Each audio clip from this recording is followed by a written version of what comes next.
தென்மேற்கு பருவமழை தொடங்கப் போகும் அற்புதமான மாதம் இந்த ஜூன் மாதம் ஆகும். வைகாசியும் ஆனியும் இணைந்த மாதம், கோவில்களில் திருவிழாக்கள் நிறைந்த மாதம். அப்பேற்பட்ட இந்த ஜூன் மாதத்தில் நடக்க இருக்கும் ஒரு சில கிரகங்களின் பெயர்ச்சிகள் மிக மிக முக்கியமானவையாக கருதப்படுகின்றன. ஒரே சமயத்தில் பல கிரகங்கள் அதிக பலம் பெற்று ஆட்சியாக அமரும் அமைப்பு இந்த ஜூன் மாத கிரக பெயர்ச்சியில் ஏற்படுகிறது. இந்த ஆண்டு ஜூன் மாதம் நடக்கும் பெயர்ச்சிகளில் மிக மிக முக்கியமான ஒன்று செவ்வாய் பெயர்ச்சியாகும். சில மாதங்களாகவே பகை கிரகங்களுடன் சஞ்சரித்து வந்த செவ்வாய் பகவான் தற்போது தன்னுடைய சொந்த வீட்டில் ஆட்சி பலம் பெற்று சஞ்சரிக்கப் போகிறார். ராகுவிடம் இருந்து விலகி தனித்து பயணம் செய்வது பல ராசிகளுக்கு யோகம் கொடுக்கும். ஜூன் 1ஆம் தேதியே செவ்வாய் பகவான் மேச ராசிக்கு இடப்பெயர்ச்சி ஆகின்றார். சுக்கிர பகவான் ஜூன் மாதம் 12ஆம் தேதி மிதுன ராசிக்கு இடப்பெயர்ச்சி அடைகிறார். இது லட்சுமி நாராயண யோகத்தை ஏற்படுத்தும். சூரிய பகவான் ஜூன் 15ஆம் தேதி மிதுன ராசிக்கு பெயர்ச்சியாகிறார். இது ஆனி மாத பிறப்பை குறிக்கும். மிதுன ராசியில் பெயர்ச்சியடையும் புதன் பகவானால் 3 ராஜயோகங்கள் உண்டாகும். சனி பகவான் மாத இறுதியில், அதாவது ஜூன் மாதம் 30ஆம் தேதி வக்கர பெயர்ச்சி அடைகிறார். சனியின் பார்வையில் செவ்வாய், சனி மற்றும் செவ்வாய் ஆட்சி பலம் போன்றவைகளால் சில நெருக்கடிகளை உண்டாக்கும். குரு பகவானின் சுப பார்வை கன்னி ராசியில் இருக்கும் கேது பகவானின் மீது படுவதால் ஒவ்வொரு ராசிக்கும் குறிப்பிடத்தக்க மாற்றங்கள் ஏற்படும். இந்த கிரக பெயர்ச்சிகளின் காரணமாக மிதுன ராசியில் புதாதித்ய யோகம், சுக்கிராதித்ய யோகம், கஜலட்சுமி ராஜயோகமும் உருவாகிறது. இதன் காரணமாக சில ராசிக்காரர்களுக்கு அதிர்ஷ்டமும் பணவரவும் பதவி உயர்வும் தன வரவும் கிடைக்க வாய்ப்புள்ளது. இனி உங்கள் ராசிக்கான பலன் என்ன என்பதனை பற்றியும், அசுப பலன் ஏற்படுமாயின் ராசிக்காரர்கள் வழிபட வேண்டிய தெய்வம், மேற்கொள்ள வேண்டிய பரிகாரம் என்ன என்பதனை பற்றியும் காண்போம். தனுசு ராசி அன்பர்களே, உங்கள் ராசிநாதன் 6ஆம் இடத்தில் சுக்கிரனுடன் சேர்ந்துள்ளார். இனி கவலைப்பட வேண்டாம். வேலை இல்லாதவர்களுக்கு கண்டிப்பாக வேலை கிடைக்கும். சுப விரயம் ஏற்படும். சுப நிகழ்ச்சிகளுக்காக கடன் வாங்குவீர்கள். ராசிநாதன் 6ஆம் இடத்தில் இருப்பதனால் இம்மாதம் பாதிப்பு எதுவும் இருக்காது. 3ஆம் இடத்தில் சனி பகவான் உள்ளார். தன்னம்பிக்கையுடன் செயல்படுங்கள். தொடங்கிய காரியங்கள் அனைத்திலும் வெற்றி பெறுவீர்கள். அடுத்தவர்களின் உதவிகள் கிடைக்கும். இதுவரை இருந்த அவப்பெயர் நீங்கி புகழ் பெயர் உண்டாகும். சகோதர சகோதரி வகையில் உதவி கிடைக்கும். தகவல் தொழில்நுட்பத்துறை, கலைத்துறையில் இருப்பவர்களுக்கு இம்மாதம் சிறப்பாக இருக்கும். தனுசு ராசி அன்பர்களே, இந்த ஜூன் மாதம் உங்களுக்கு மிகவும் சிறப்பானதாக இருக்கப் போகிறது.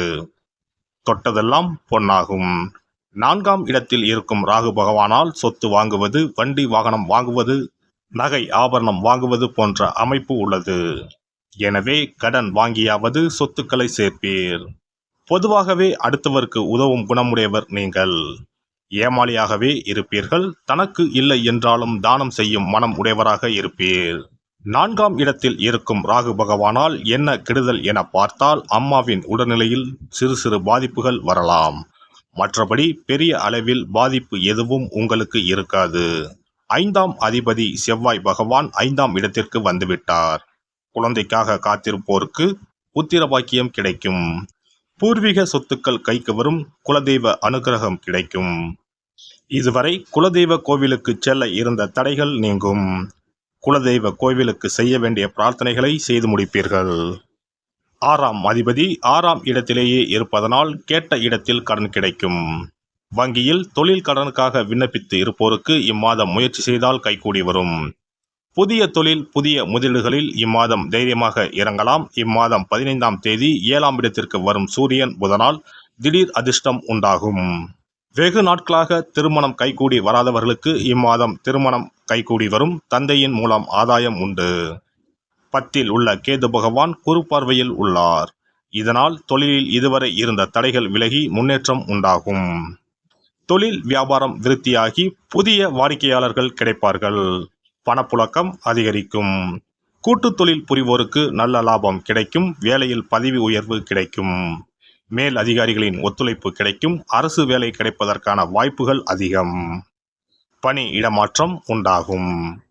பெண்களை பொறுத்தவரை இம்மாதம் பொழுதுபோக்கு விஷயங்களில் ஆர்வம் அதிகம் காட்டுவீர்கள். கடினமான பணிகளையும் சாதாரணமாக செய்து முடிப்பீர்கள்.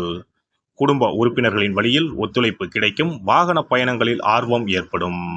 வாழ்க்கை துணைவர் வழியில் விட்டு கொடுத்து செல்வது நல்லது. மறைமுகமான சில விஷயங்களை எளிதில் புரிந்து கொள்வீர்கள். மாணவர்களுக்கு கல்வியில் இருந்து வந்த குழப்பமும் தயக்கமும் படிப்படியாக குறையும்.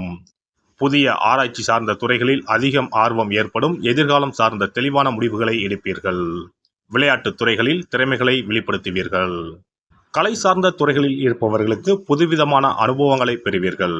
எதிர்பார்த்த சில வரவுகள் தாமதமாக கிடைக்கும். அளவான பேச்சுக்கள் உங்கள் மீதான நம்பிக்கையை மேம்படுத்தும். வெளி வட்டாரத்தில் திறமைக்கு உண்டான மதிப்பும் மரியாதையும் கிடைக்கும். நினைத்த பணிகளில் கடைசி நிமிடத்தில் சில மாற்றங்கள் ஏற்படும். சுபகாரியம் தொடர்பான விரயங்கள் உண்டாகும். வீடுமனை வாங்குவதில் ஆர்வம் ஏற்படும். அரசியல்வாதிகள் கட்சி சார்ந்த பணிகளில் விவேகத்தோடு செயல்படவும். உடன் இருப்பவர்களிடம் முன்கோபமின்றி செயல்படுதல் நல்லது. பலதரப்பட்ட மக்களின் அறிமுகம் ஏற்படும். எதிர்பாராத சில பயணங்களால் உடலில் ஒருவிதமான அசதி உண்டாகும். ஆதாரம் இல்லாமல் எந்த ஒரு கருத்துக்களை கூறுவதை தவிர்ப்பது நல்லது. இம்மாதம் இன்னும் சிறப்பாக அமைய செவ்வாய்க்கிழமை தோறும் நல்லெண்ணெய் தீபம் ஏற்றி முருகப்பெருமானை வழிபாடு செய்து வர சிந்தனைகளில் தெளிவும் மனதளவில் உத்வேகமும் உண்டாகும். சிறப்பு பரிகாரங்கள். கோதுமை மாவினால் சிறு சிறு உருண்டைகளாக 7 அல்லது 14 அல்லது 7 மடங்குகளில் உருண்டை செய்து கொள்ளவும். குங்குமத்தில் கொஞ்சம் நீர் விட்டு அதை வன்னி குச்சி அல்லது மாதுளை மர குச்சியால் தொட்டு கோதுமை உருண்டையில் ஸ்டீம் என்று எழுதி அதை குளம், ஆறு அல்லது கோவில் தெப்ப குளத்தில் உள்ள மீன்களுக்கு போடவும். எழுதிய பின்னர் ஸ்டீம் என்பது அழிந்துவிட்டாலும் பரவாயில்லை. இவ்வாறு வெள்ளிக்கிழமை அல்லது ஞாயிற்றுக்கிழமைகளில் செய்து வர லட்சுமியின் அருள் உண்டாகி பணத்தட்டுப்பாடு நீங்கி செல்வம் சேர தொடங்கும். வெண்கடுகு சிறிது, 2 வத்தல் மிளகாய், 3 கல் உப்பு, பச்சை கற்பூரம் 3 இவை அனைத்தும் சேர்த்து வெள்ளை துணியில் போட்டு பின்பு அதை முடிந்து நல்லெண்ணெயில் நனைத்து வீட்டின் முன்பு இரவு 10 மணிக்கு மேல் எரிக்க ஏவல், பில்லி சூனியம் விலகும். தூங்கும் போது யாரோ அமுக்குவது போன்று இருப்பது, சிறுவர்கள் பயத்தில் சிறுநீர் கழிப்பது போன்ற தொந்தரவுகள் இருந்தால் படிகார கற்களை தூங்கும் அறையில் அல்லது தலையணைக்கு கீழே வைக்க வேண்டும். தோல்வி, அவமானம், எதிர்ப்புகள் ஆகியவற்றை சமாளிக்கும் மன வலிமையை அதிகரிக்க வாராகி அம்மனை மனதார வழிபட்டால் நிச்சயம் நல்ல பலன் கிடைக்கும். முடியவே முடியாது என்று நினைத்து கொண்டிருக்கும் காரியத்தை கூட உடனே முடித்து காட்டும் வல்லமை படைத்தவள் வாராகி அம்மன். இந்த வாராகி அம்மனுக்கு 8 சனிக்கிழமையில் சுத்தமான மண் அகல் விளக்கு ஒன்றை எடுத்து அதில் நல்லெண்ணெய் ஊற்றிக்கொள்ள வேண்டும். ஒரு கருநீல துணியை கட்டமாக வெட்டி அதில் கொஞ்சம் வெண்கடுகு சேர்த்து எல் தீபம் ஏற்றுவது போல முடிந்து கொள்ள வேண்டும். காலையில் 6 மணியிலிருந்து 7 மணி வரையிலான காலகட்டத்தில் அல்லது இரவு 8 மணியிலிருந்து 9 மணிக்குள் இந்த பரிகாரத்தை செய்துவிட வேண்டும். எல்லாம் வல்ல இறையருளால் நீங்களும் உங்கள் அன்பு குடும்பமும் உடல் நலம், நீலாயுள், நிறை செல்வம், உயர் புகழ், மெய்ஞானம் ஓங்கி வாழ்க வளமுடன். இந்த வீடியோ பதிவு உங்களுக்கு பிடித்திருந்தால் லைக் பண்ணுங்க, கமெண்ட் பண்ணுங்க, ஷேர் பண்ணுங்க, மறக்காம சப்ஸ்கிரைப் பண்ணுங்க. பக்கத்துல இருக்கிற பெல் பட்டனை கிளிக் பண்ணுங்க. நன்றி, வணக்கம். ஓம் நமச்சிவாய. சிவாய நம.